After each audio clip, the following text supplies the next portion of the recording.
தொலைக்காட்சியின் பிரதான செய்திகள். முதலில் தலைப்புச் செய்திகள். யாழிலிருந்து கொழும்பு சென்ற அதிசொகுசு பேருந்து விபத்து, 3 பேர் பலி, 2 காயம்.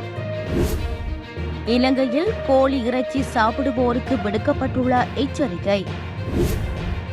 பிரித்தானிய நாடாளுமன்ற தேர்தலில் போட்டியிடும் தமிழர். விடுதலை புலிகளுக்கு இந்தியா அனுப்பிய அறிவித்தல், 30 நாட்கள் காலக்கெடு. தொடர்பென விரிவான செய்திகள். முல்லைத்தீவு மாங்குளம் பகுதியில் இடம்பெற்ற பேருந்து விபத்தில் 3 உயிரிழந்துள்ளதாக தெரிவிக்கப்படுகின்றது.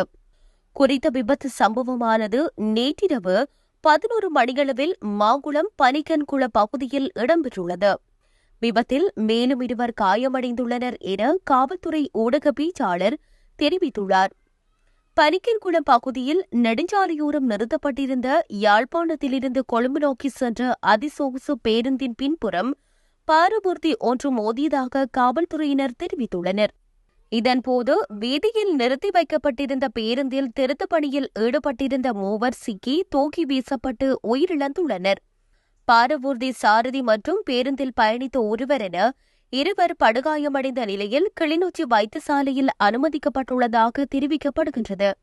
மேலும் சம்பவம் தொடர்பாக மாங்குளம் காவல்துறையினர் விசாரணைகளை ஆரம்பித்துள்ளனர். இலங்கையில் கோழி இறைச்சி சமைக்கும் போது அவதானம் செலுத்துமாறு சுகாதார அமைச்சு பொதுமக்களுக்கு அறிவுறுத்தியுள்ளது. இதன் அடிப்படையில் கோழி மற்றும் முட்டையை சுகாதார முறைப்படி நன்கு சமைத்து உட்கொள்ளுமாறு சுகாதார அமைச்சு பொதுமக்களிடம் கேட்டுக் கொண்டுள்ளது. சமீபத்தில் இந்தியாவில் பரவிய பறவை காய்ச்சல் குறித்து சுகாதார அமைச்சகம் கவனம் செலுத்திய நிலையில் சுகாதார அமைச்சகத்தின் சுகாதார மேம்பாட்டு பணியகம் இது தொடர்பான எச்சரிக்கையை விடுத்துள்ளது.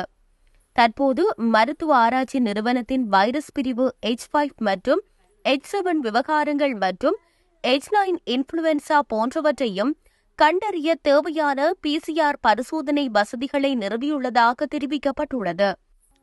பறவைகள் மத்தியில் பரவும் பறவை காய்ச்சலானது சில சமயங்களில் மனிதர்களையும் தாக்கும் என்பதால் பறவைகள் மற்றும் அவற்றின் கழிவுகளை தொடுவதை தவிர்க்கவும் அவதானமாக செயற்படவும் சுகாதார அமைச்சகம் மக்களுக்கு அறிவுறுத்தியுள்ளது. பறவைகளையோ அவற்றின் எச்சங்களையோ தொடக்கூடாது. அத்தோடு கோழிப்பண்ணைகளுக்கு செல்வதை தவிர்க்கவும் மக்கள் விழிப்புடன் இருக்குமாறு அமைச்சகம் அறிவுறுத்தியுள்ளது. மேலும் தமது பிரதேசங்களில் நோய்வாய்ப்பட்ட அல்லது இறந்த பறவைகள் காணப்பட்டால் அவை உடனடியாக உள்ளூர் சுகாதார அதிகாரிகளுக்கு தெரிவிக்க வேண்டும் எனவும் கேட்டுக் கொள்ளப்பட்டுள்ளமை குறிப்பிடத்தக்கது. பிரித்தானிய நாடாளுமன்ற தேர்தலில் தமிழ்நாட்டை பூர்வீகமாக கொண்ட ஆனந்த்குமார் சுந்தர் என்பவர் சுயேட்சையாக களமிறங்க உள்ளதாக தகவல்கள் வெளியாகியுள்ளது. பிரித்தானியாவின் பொதுத் தேர்தல் 5 ஆண்டுகளுக்கு ஒருமுறை நடைபெறும். இதற்கமைய 2019 அங்கு தேர்தல் நடைபெற்று ஆட்சியில் கன்சர்வேட்டிவ் கட்சி உள்ளதுடன் பிரதமராக ரிஷி சுனக் உள்ளார். இந்த கட்சியின் நிர்வாக காலம் 2025 ஆண்டு ஜனவரி மாதத்துடன் நிறைவு பெற உள்ளது. இதன் காரணமாக பொதுத் தேர்தலானது 2024 ஆண்டு இறுதியில் நடத்தப்படும் என எதிர்பார்க்கப்பட்டது. ஆனால் பிரித்தானிய நாடாளுமன்ற தேர்தல் ஜூலை மாதம் 4ஆம் தேதியே நடத்தப்படும் என பிரதமர் ரிஷி சுனக் தெரிவித்துள்ளார். பிரித்தானியாவை பொறுத்தவரை முக்கிய கட்சிகளாக கன்சர்வேட்டிவ் கட்சி மற்றும் தொழிலாளர் கட்சி ஆகிய 2 கட்சிகளிடையேதான் போட்டி நடைபெறும். கன்சர்வேட்டிவ் கட்சியின் தலைவராக இந்திய வம்சாவளியைச் சேர்ந்த பிரதமர் ரிஷி சுனக் உள்ளதுடன் தொழிலாளர் கட்சியின் தலைவராக சர் கியர் ஸ்டாமர் உள்ளார். மொத்தமுள்ள 650 தொகுதிகள் கொண்ட நாடாளுமன்றத்திற்கு வரும் ஜூலை மாதம் 4ஆம் தேதி தேர்தல் நடைபெற உள்ளது.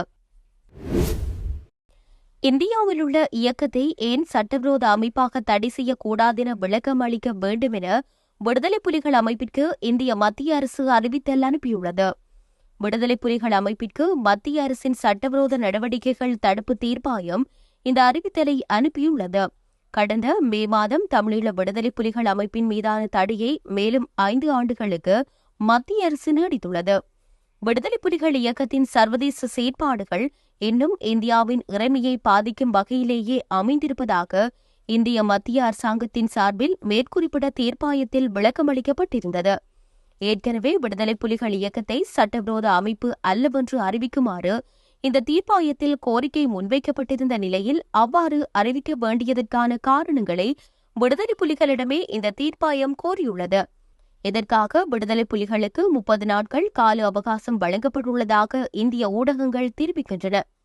தீர்ப்பாயத்தில் அடுத்த அமர்வு ஜூலை மாதம் 23ஆம் தேதி நடைபெறவுள்ள நிலையில் விடுதலை புலிகள் இயக்கம் சட்டத்தரணி ஊடாக தமது விளக்கத்தையோ அல்லது ஆட்சேபனையையோ பதிவு செய்ய முடியும் என்றும் அறிவிக்கப்பட்டுள்ளது.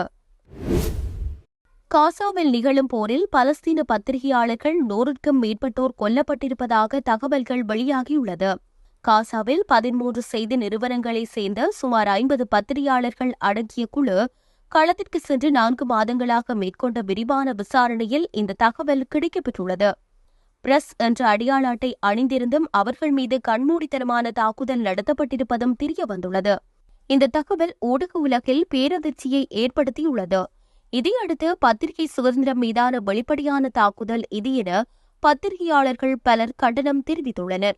பத்திரிகையாளர்கள் மீதான தாக்குதல் குறித்து விளக்கமளித்துள்ள இஸ்ரேல் ராணுவம், பத்திரிகையாளர்களை தாக்க வேண்டும் என்கின்ற முனைப்புடன் தாங்கள் நாட்டு ராணுவம் செயற்படவில்லை என்றும், ஹமாஸ் படைகள் இருப்பிடங்களை குறிவைத்து நடத்தப்பட உள்ள வான்வழி தாக்குதலில் அவர்கள் பாதிக்கப்பட்டிருக்கக்கூடும் எனவும் தெரிவித்துள்ளது. இத்துடன் செய்திகள் யாவும் நிறைவு பெறுகின்றன. மேலதிக செய்திகளை அறிந்து கொள்வதற்கு www.tamilaram.com எனும் இணையதளத்தை பார்வையிடுங்கள்.